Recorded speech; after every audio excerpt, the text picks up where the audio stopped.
In early 1942, the United States was at war with Japan after the attack on Pearl Harbor. The Japanese army was strong, and they conquered more and more territories in the Pacific.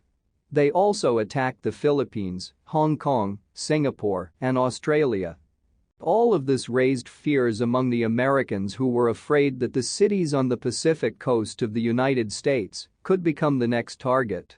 On February 23, 1942, a Japanese submarine emerged near Los Angeles and attacked American oil factories. It was clear that another attack could come at any time. People in Los Angeles started to panic.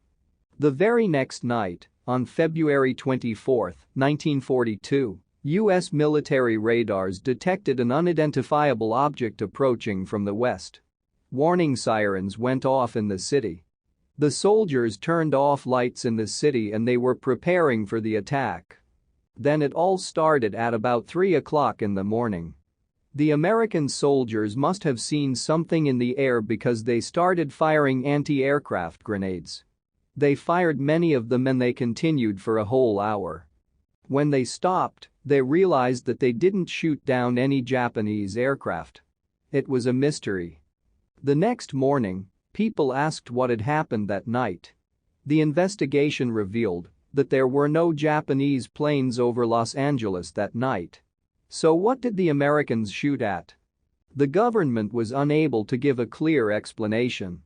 Then a mysterious photograph appeared in the newspapers explaining the possible reason for the attack. At that moment, many people formed their own opinion on what was the thing flying over Los Angeles at night. The Americans were firing at a UFO.